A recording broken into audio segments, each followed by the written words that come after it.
Deviant was an egg. Deepshika. Cut. That's a very tough question. Welcome to the show. In an industry which is in love with jargons and acronyms. Something really positive emotional effect. Change is hard, It is. especially financial industries in general are wired to be complicated. The And truth- let me make it a little bit more complicated for you. In the financial industry, Yeah. the incentive is to say no. The bank built on empathy. Something changes in you. Suddenly you begin to see the problems differently. Shopping is a national sport in Singapore. That 70 trillion is sitting within current gen. Empathy. It is an overused word, but nobody really talks about.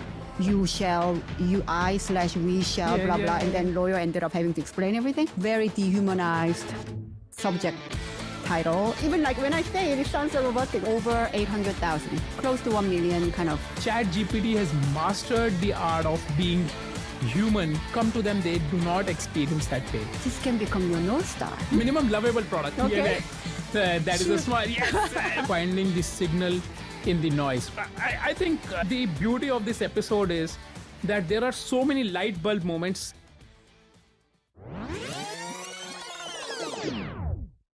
Hi, welcome back to season 3 of Vantage Point by Digijanus. Welcome Jin to the show. Jin, first of all, thank you so much. I know it has been a long day for you. Thank you for doing this in the evening. Welcome to the show, and please introduce yourself. So first of all, thank you so much for having me. I mean, it's such a pleasure and joy to meet a reader and leader in the financial services. So quick introduction of myself. So I'm a designer. I love solving complex problems. And I have been in the financial industry for quite some time.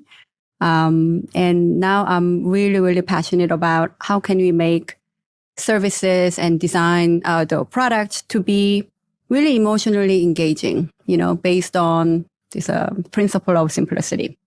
Okay, and that is a very good start. See, and I don't know if you've seen the format of the show. We ask you the difficult questions first, So let us ask you the difficult questions first. And our community is also joining us this time. So we'll have 3 guests who will ask you some questions. So, we'll let you answer those.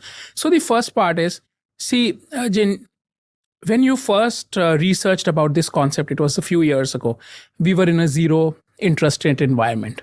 Today, we are at a 5.5%, talking about the US Fed. So the appetite for banks has changed significantly. They are already overwhelmed with the need for change that they need to implement, right? Is pursuit of simplicity still a viable, project, or still something that people should go for in the changing context of things, obviously? Right. That's a very tough question. Welcome to the show. Yes, thank you. I love challenge, by the way. Yes. Okay. So when I started this journey in the financial services, it was right after global financial crisis. So the need for simplicity, customer has to understand what they're buying. The way they make decisions, the way they buy product had to be simplified. So the urgency was there. And somehow at that time, simplicity was positioned as a desire or differentiator of the bank. Yep. But now, fast forward, right? 20 years later, right? Almost. Yeah, Yes. almost, 16. Now I think simplicity, to give you the short answer, matters even more because it has become prerequisite. In order to innovate, in order to transform, unless things are simplified, behavior change won't happen. No matter how many fancy features you have, people won't be able to adapt to a new process or product. So in today's, day and age, simplicity is not an option anymore. No, you have said 2 really interesting things over there. The first was that you started the pursuit of simplicity, if we can call it that, in 2008, when the operating environment was even tougher than what it is today. Yes. So we'll go into that part. And then there is another part that no matter how many features you have, if it is not simple to use, you are not going to succeed. So these are 2 streams now, so we'll now go deeper into this. Okay. So let's go back. Let's take you on time travel, 2008. you have stepped into your role and, walk us through your role, etc. At OCBC was the bank, I believe, when you... That time was in Credit Suisse. Oh, you were in Credit Yes. Suisse. Okay, sorry. So, so let's say you've stepped into your role, right? What was the bank's major driver towards simplicity? That time, because of the crisis, it was kind of a wake-up call for the bank as well as the whole industry that innovation as we know it is not customer-centric. Yeah. That time, innovative products mean very complicated vehicles behind it because the mechanism was too sophisticated, right? Like a structural derivatives. A lot of consumers won't understand how it works. Therefore, they ended up buying something that is not suitable for their needs. So the driver behind Simplicity that time was really our intent to be truly customer-centric. It had to be simplified in order to serve our customers. Yes. So this is when I think the customer centricity had to become real, not just as what senior management says we should be doing. Yeah. Nobody knows what it means. Yes. So simplicity is one of ways to execute on what it means by customer centricity. Right. So now you're building customer-centric, let's say, innovation or simplicity. How do you start? Jin, see, it sounds very good. It is like, one of those terms with like financial inclusion. It sounds so wonderful, but when you go deeper into the layers, that is when you understand what would it mean. So talk to us like in real terms. Mm-hmm. You have done so many different projects. What would simplicity mean in most of our audience is from the retail and wealth management segment. So if you gave an example in that segment, that would be amazing. So what would simplicity mean in one of these segments? Okay. So when I was writing the book, Simplicity Playbook for Innovators, not that the term simplicity was new, but what was really hard for me was to define what simplicity actually means. Yeah. So when I asked you, what does simplicity mean to you? What would you say? I mean, without, forget the fact that you read the book, but... No, I tell you what it means to me. Okay. So whenever I go into any kind of meetings where I am not very well versed with the topic, I tell people, explain everything to me like I'm a 5-year-old. Please cut down all the jargon. Please cut down all the acronyms. We had this chat where, we work in an industry which is in love with jargons and acronyms, right? So I go in and I say, listen, guys, if you really want an outcome out of this meeting, you have to treat me like a 5-year-old. So otherwise, there is no way. If you use all these jargons, etc., and I'm lost in that, there is no outcome coming out of this meeting. So my definition of simplicity is, please remove the jargons and the acronyms and let's talk in simple terms on what are we trying to do here. So that would be my definition if you ask me. Yeah, that's really, really good. Really good. So simplicity often means that we get to understand quite quickly, which means it's easier for the users. So it could be, it's easy to understand or it could be easy to use. I don't have to put my resources and time in order to try to figure out. So that's one side of simplicity. Right. But if you think about simplicity in life, when did you feel something is simple? Or the moment that you encounter something, wow, this is simplicity. Yeah. For me, like one of the experience I had when I was traveling in Japan, the tea ceremony. Yep. This very minimalistic room. You see the nature.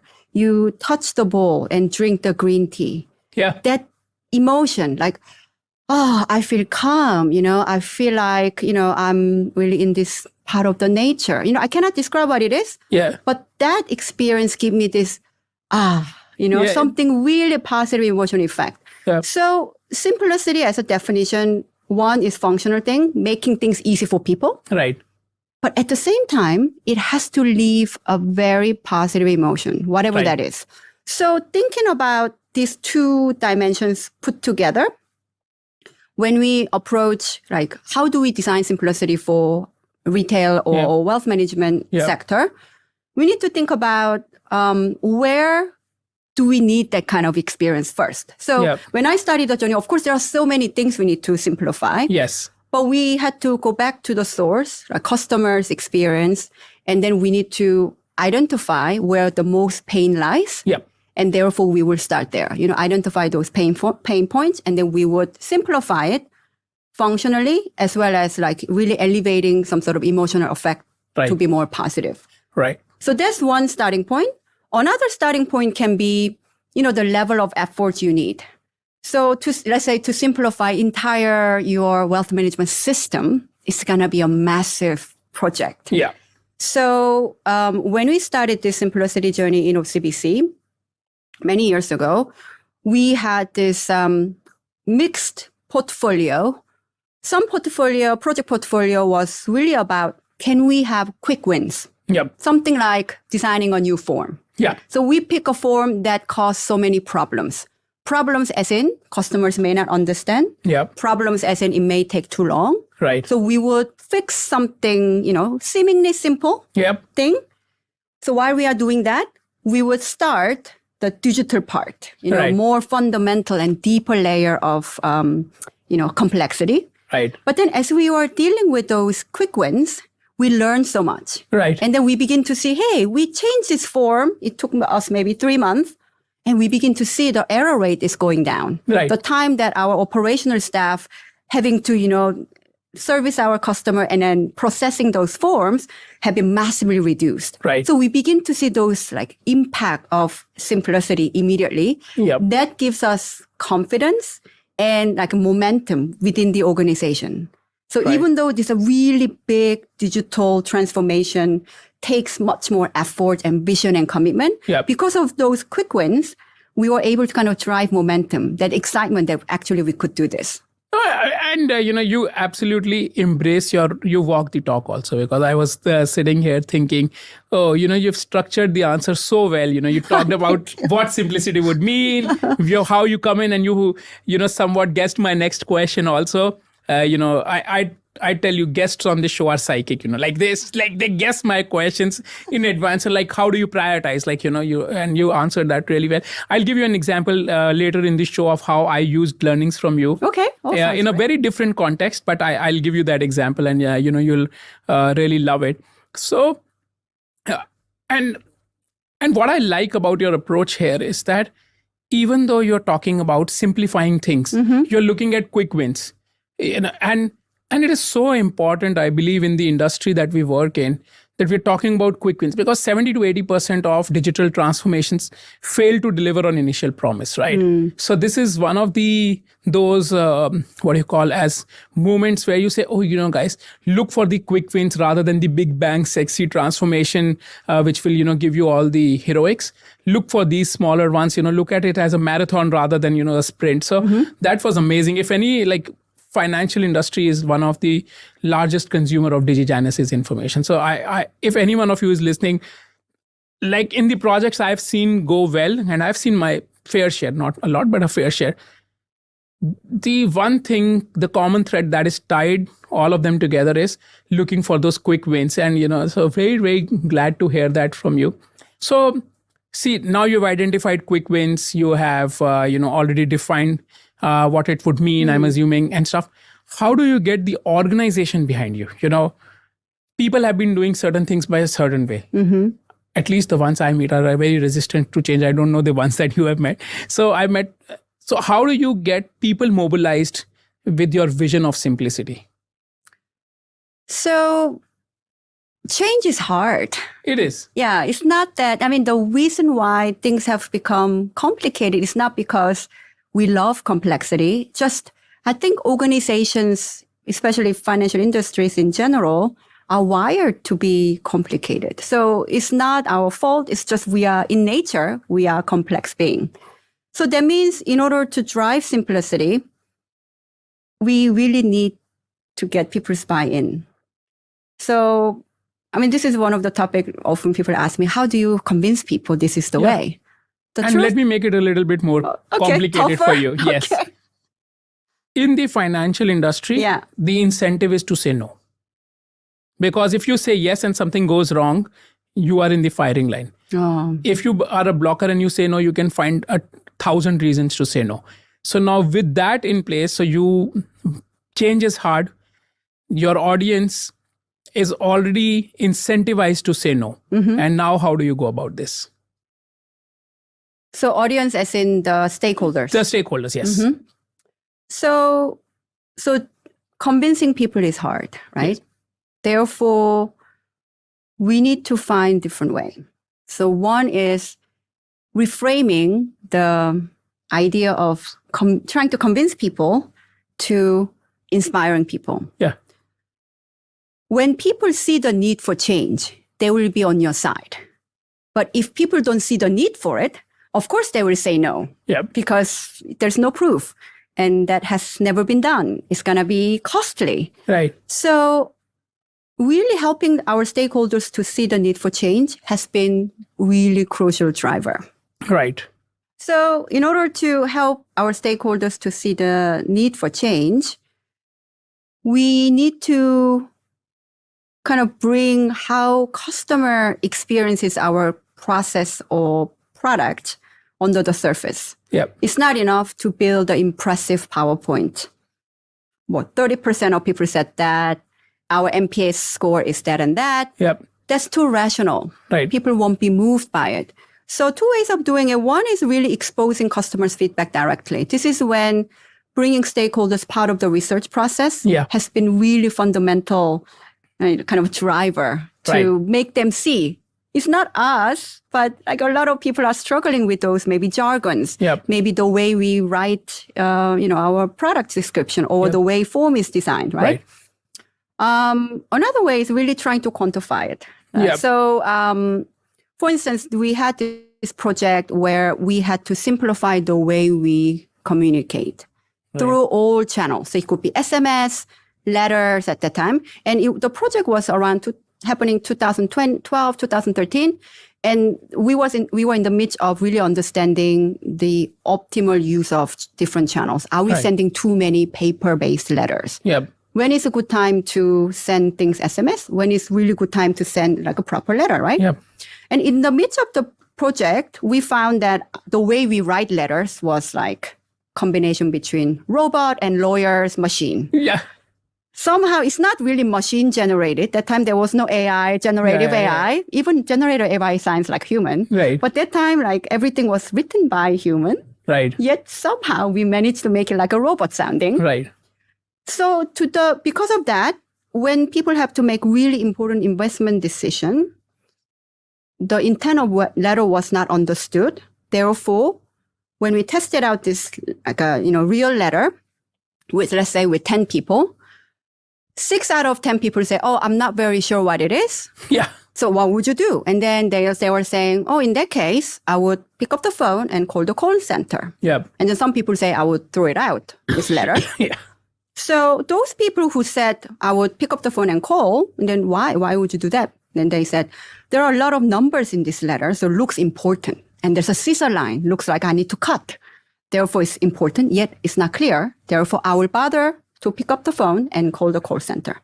Then you may argue, okay, great. That's what call center is for. But actually, if you look at the hidden cost at that time, because it was automation and everything, each call, like when customer called to the bank, it had been costing us about $7 per call. If you think about overheads and all the things. So hypothetically, right? If the letter was going out for 500,000 people, if again hypothetically half of 500,000 didn't understand the letter, therefore they ended up calling us. If you do rough calculation, $7 times 125, it will be around like $800,000. Like close to $1 million, right? Again, it's a hypothetical thing, but it is possible. So really translating those, customers' feedback, their code, their stories, the way they experience product into more like quantifying figures that bankers can understand. Like I still remember the reaction from the stakeholders when we presented hypothetically. What will you do? The silence and then the shock in the room that this clumsy, unclear communication could cost so much more. Right? So so that's way to really inspire people. Then we will be all inspired to do things differently. Absolutely. And it is a wonderful answer. Now the stage is set. We have quantified the problem. Stakeholders are on our side. The teams are on our side. And now you have a framework called the Simplicity Diamond. So why don't you give a small overview? Because, we'll go in depth of each of these. So what is the Simplicity Diamond? Okay, so I learned a lot from my Simplicity journey. Yes. So I identified kind of 5 principles that can be useful for anyone who's dealing with complexity and wanting to design something to be simple. So first principle is called get fueled by empathy, because I do believe where to simplify, how to simplify, all the ideas will come from empathizing with customers. Yes. Second part is called dance with complexity. This is more like a process part of it.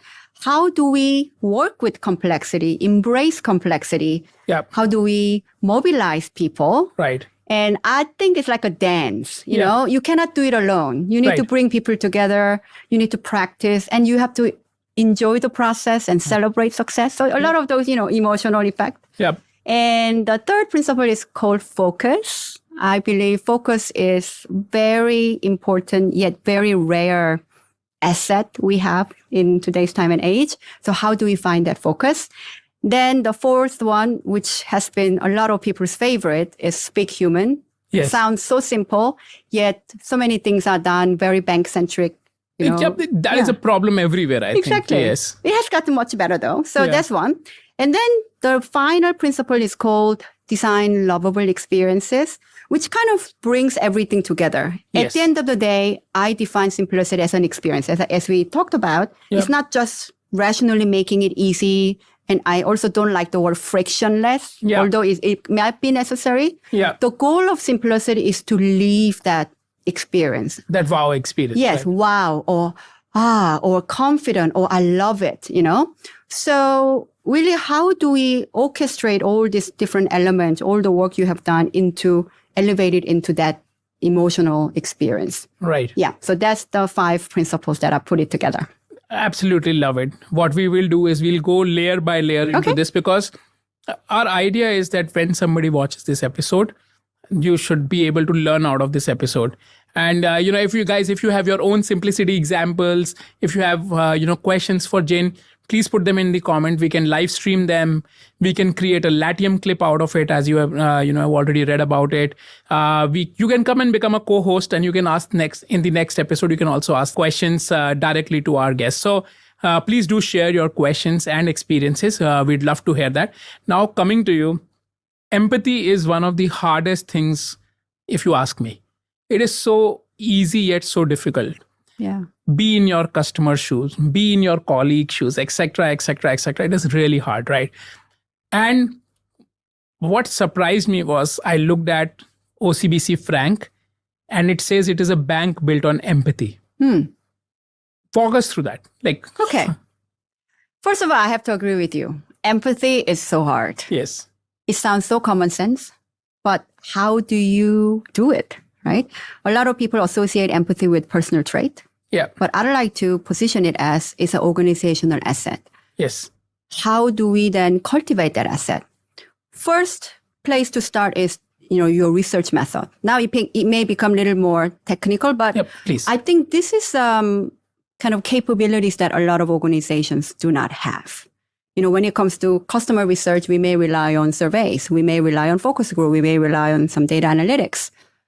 But how many times do we actually talk to people? How many times do we actually go out there and observe? How many times do we actually really visualize how people are experiencing our, process or product, right? And then the next question is, if you capture all this behavioral tested data, how can you make sense of it? Because you cannot really quantify it. Yeah. So these two, in collecting those tested data, as well as synthesizing it, is quite unknown to many organizations. Yeah. Therefore, empathy become just notion. Yeah. Empathy become just, something that we talk about, something we want to be. So I think it's very important that we need to acquire those capabilities so that we can really make use of empathy as an organizational asset. Right. So when we were designing Frank, which was cross-divisional efforts, we, of course, had a lot of ideas. And a lot of those research documents done by really smart companies like McKinsey, all these guys, had some really useful insights. But what was really missing for the team to come up with this concept was, really feeling what is likely to be in that age in today's time. A lot of project members, I'm young at heart. I know what it is, But the moment you say you are young at heart, that means you are actually not. Yeah.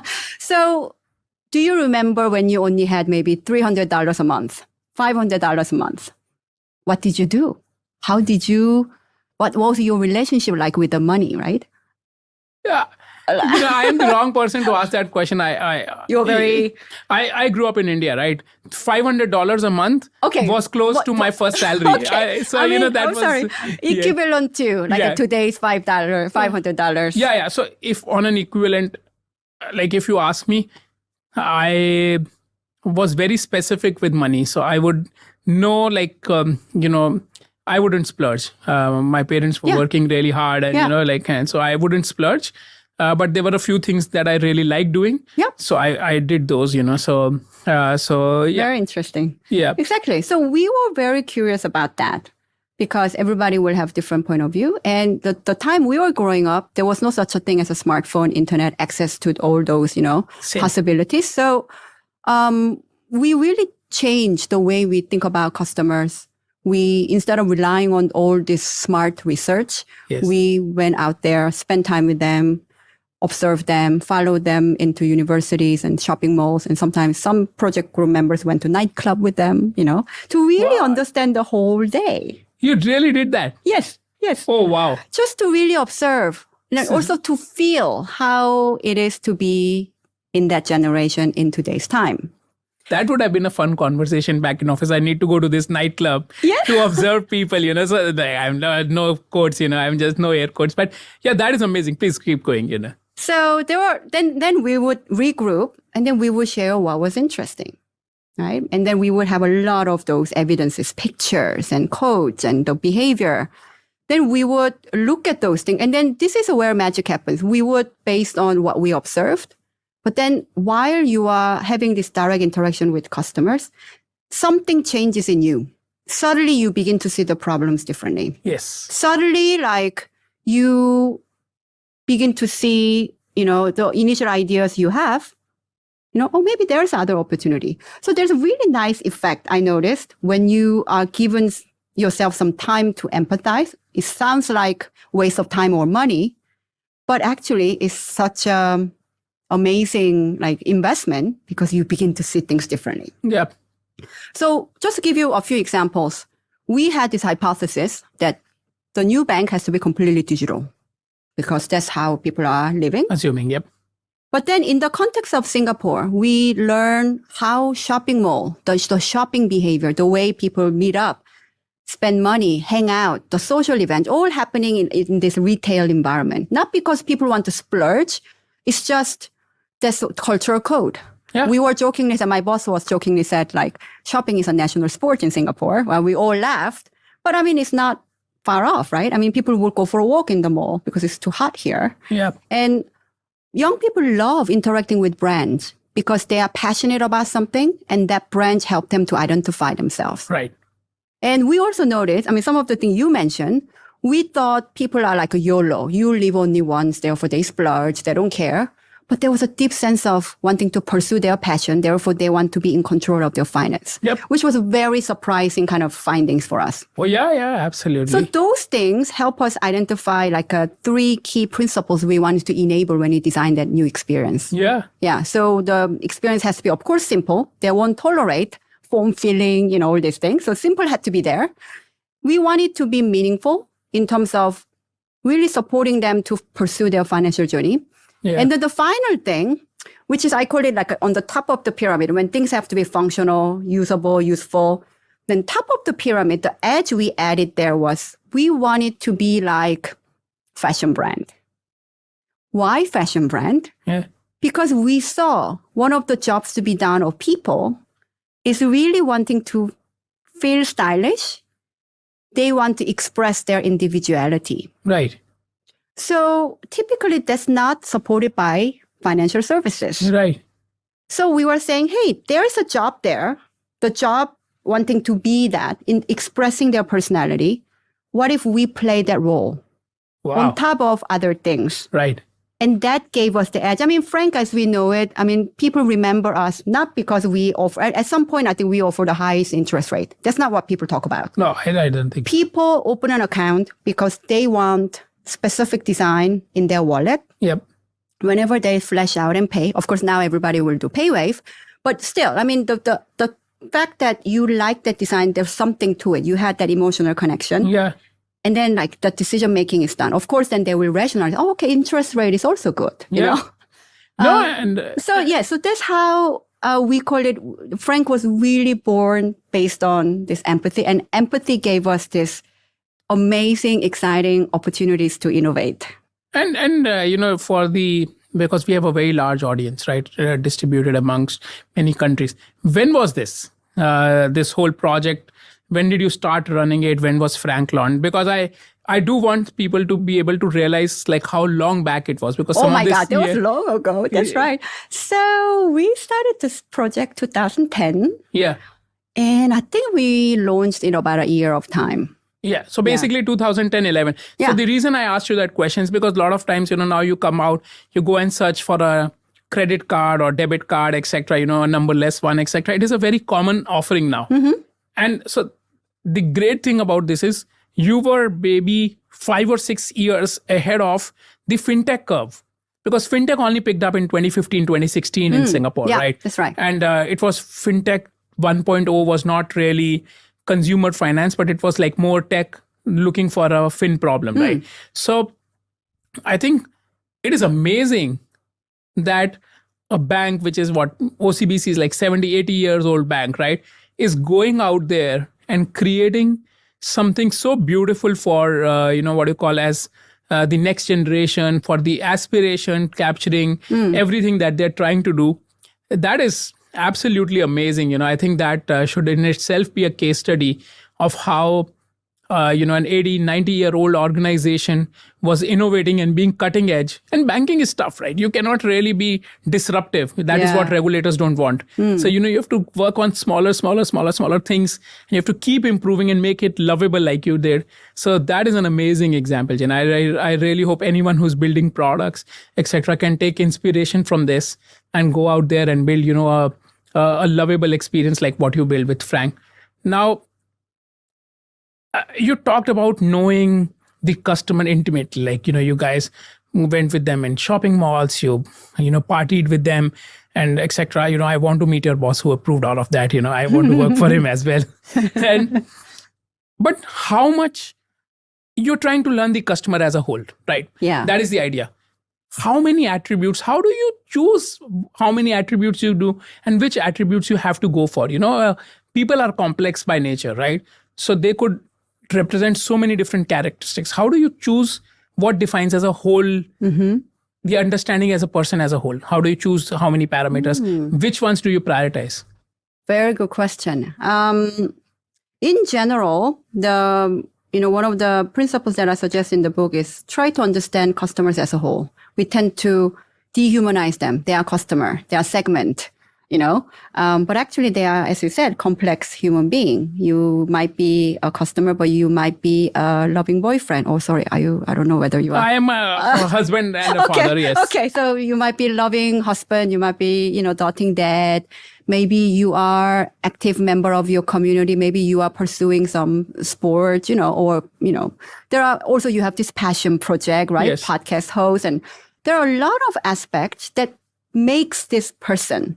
So understanding customer as a whole person is more like a mindset, not that there are more important criteria than the other. So when we meet customer, try to kind of spend some time, even if it's just 5 minutes, try to understand them as a whole. But then if you approach with this kind of whole person mindset, you will identify at least 2, I call it variables that is relevant for our project. Yep. For instance, I think one of the projects that we were working on was how can we redefine our, digital wealth management proposition? Because the trend is people may not rely on relationship managers purely. People have a lot of access to a lot of other platforms. Yep. So what should be our value proposition? Right. So we've been talking to very young people up to really old people who has gone through different kind of, financial journey. And then as we were like approaching them as a whole person, right, and collecting their stories, meaningful financial moment, or when was last time you made some, financial decisions. So it was quite broad. Some people talk about how they got divorced and how they had to deal with those, difficult like alimony allocation and everything. Yep. Some people talk about how their spending is out of control, so nothing to do with investment per se. So we begin to understand those, important financial moments of people.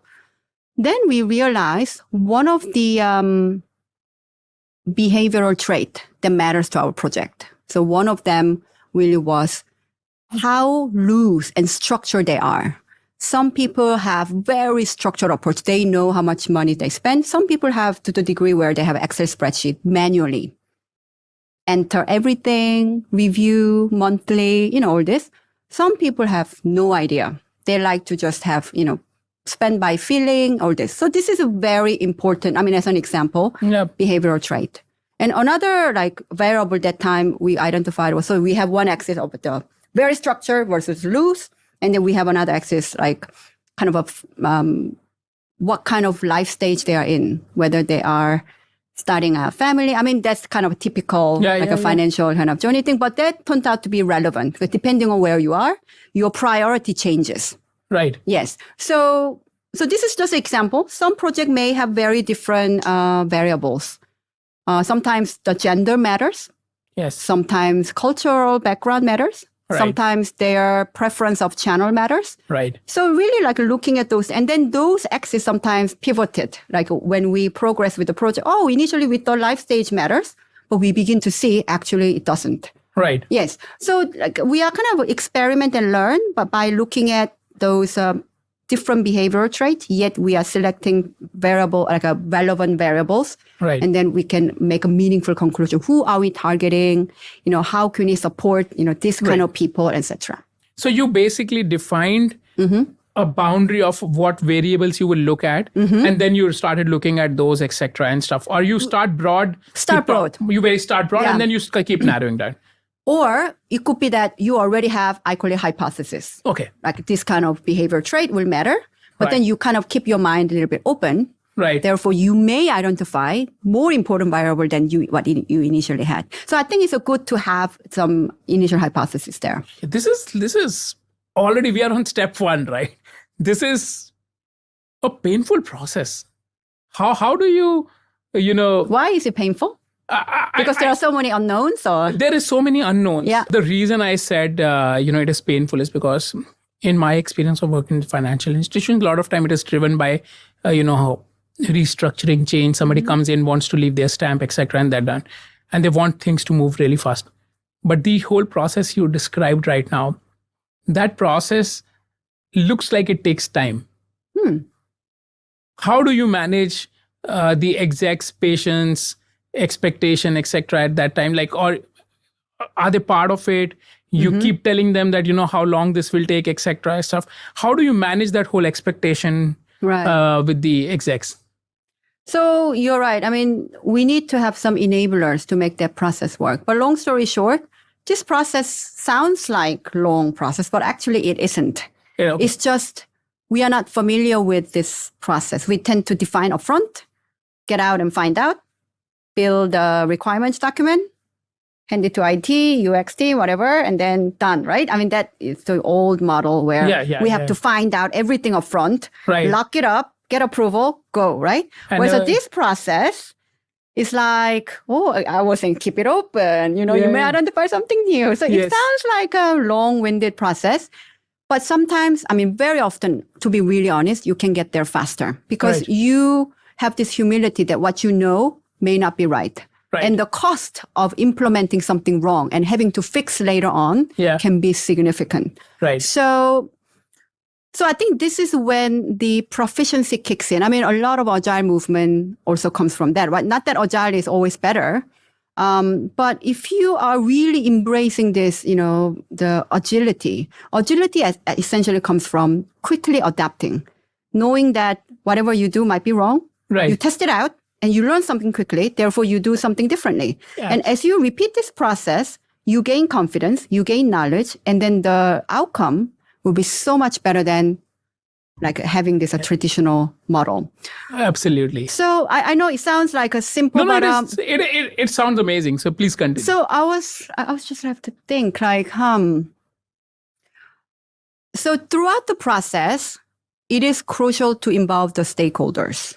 So therefore, they are part of the conversation. So for instance, as the research method I mentioned, when we were, let's say I'm talking to a customer, showing something, testing out, it's not me who will summarize everything and presenting to the management and management say yes or no, and then finding the schedule where everybody can gather. I mean, this takes too long. Yeah. So we would rather say, we're going to make really important decision in regards to our product communication. Nice. Form. You have to come and join our research session, at least one. And then at the end of this, 2 or 3 day session, we are going to have one workshop where we're going to decide. Oh, wow. And then I don't have to make a deck, which takes really long time. Yes. So if stakeholders takes it serious, I mean, they have to show, otherwise we will make decision without you. I mean, it sounds like a threat. Yeah. But it's also a source of power. If you think simplicity matters, if you think customer centricity matters, the way we make decision has to be supporting that initiative. Yeah. So, I mean, you mentioned that the way we created Frank was amazing, but actually there were a lot of enablers, like the leadership team who gave us this space to implement human-centered design at the core of what we do. Yeah. At the same time, like he was really sometimes our COO, he was sometimes be part of the process. Otherwise, he would send his one downs. So it was this kind of a support and commitment, and the fact that we had a mandate to create that tension. Business wants this, but we can advocate. Customer wants this. So how can we solve these contradictions? So those enablers are actually quite important, and it's actually quite magical. Yes. So if there's any leader out there listening to this, really having that enabler, am I giving my team who's leading this transformation really a critical customer-centric mandate? Yeah.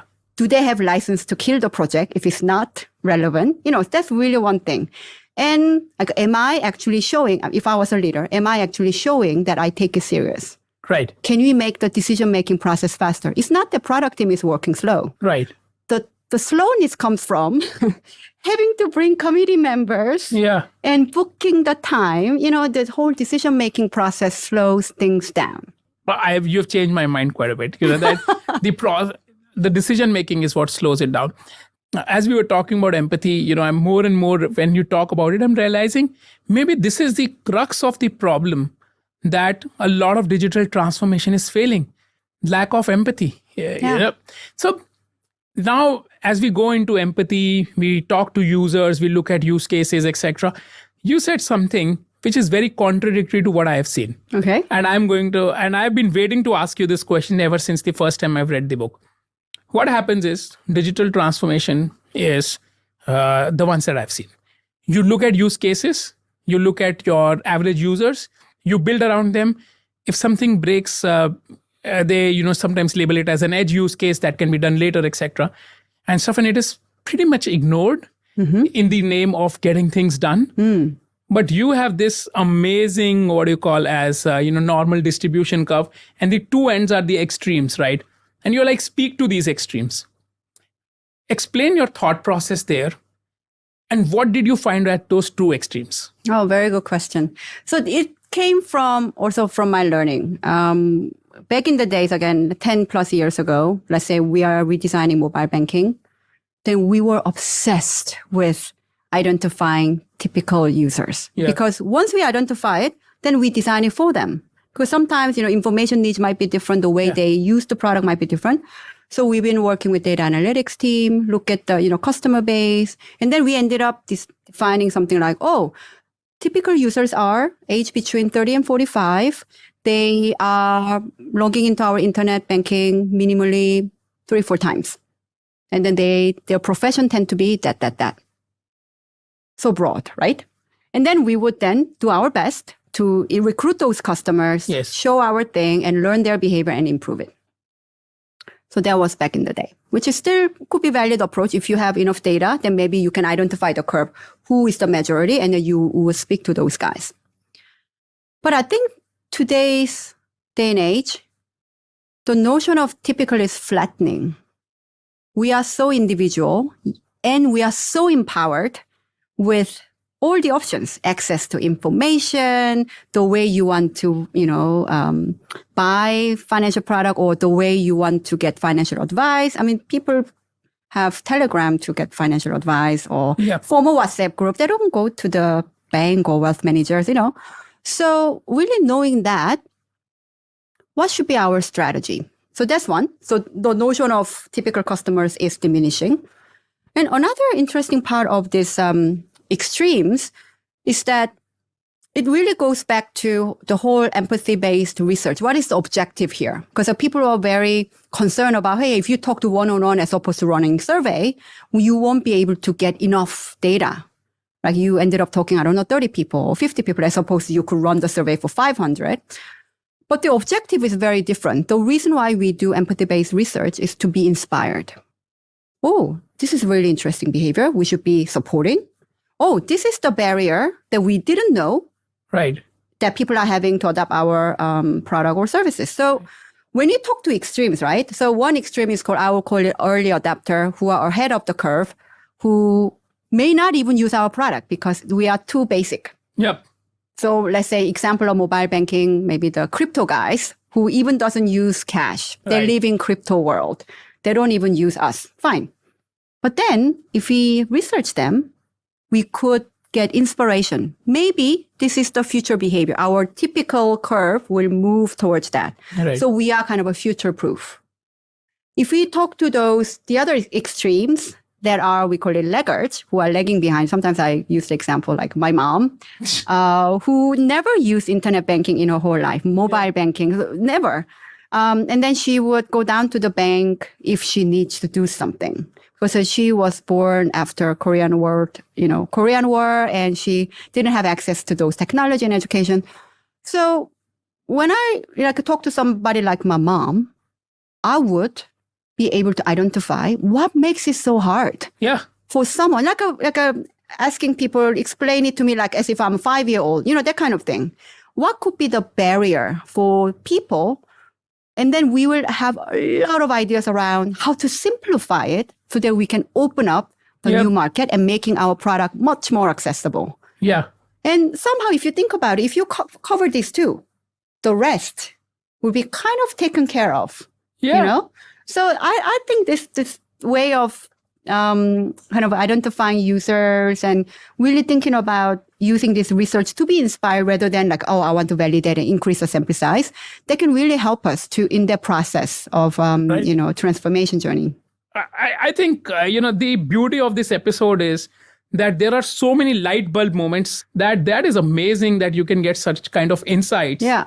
And now that, you talked me through this example and I look back at this conversation, I was like, this is amazing. This is exactly why you should talk to the extremes, right? Also, it sounds a little bit simpler, right? Like whole empathy-based thing, now don't you think actually it's so doable? I agree. I feel it is hard, but if you go through the journey, the outcomes are much better. Yes, you will gain confidence. You will get excitement. Yes. Yeah, absolutely. So, Jin, as I told you, we are now involving the Digijanus community into the episodes. So we told everyone that you are coming, and not everyone, but a few people. Okay. So, we did not want to be overwhelmed with questions. And a lot of questions were received. We've shortlisted 3. So Kevin Wozniak is asking you his first question. Kevin, please introduce yourself and then ask Jin this question. Hi, Jin. My name is Kevin Wozniak. I have been in the design industry for more than 15 years in both France and Singapore, creating strategies, designing digital products, and leading organizations to adopt a user-centric mindset. My question for you today, post-COVID, with the bad economic context, innovation and design are no longer a priority for the companies struggling to stay afloat. Is the bubble over now? What are your views on the evolution of the practice globally, please? Thank you. Wow, that's a very tough question. I think this is related to the first point we briefly talked about, how simplicity is relevant in today's time. especially when organization is struggling. We are all struggling with lack of resources and time. I think, so this is when simplicity comes in, right? Design and innovation sound superfluous. It sounds like R&D function. Whereas simplicity is an enabler to any digital transformation. Unless we make it simple, behaviors won't change, whether it's employees or customers. Therefore, maybe this is really time to refocus. Like, what is the most important thing for our customers? Therefore, we are able to streamline, like optimize the use of our resources and really use the design capabilities to enhance the most fundamental basics that will enable many innovation opportunities. So that's how I see it. I think as an innovation person or design person, we should feel actually proud that this is the time where the world needs us. Whereas design is not like, coming as an afterthought.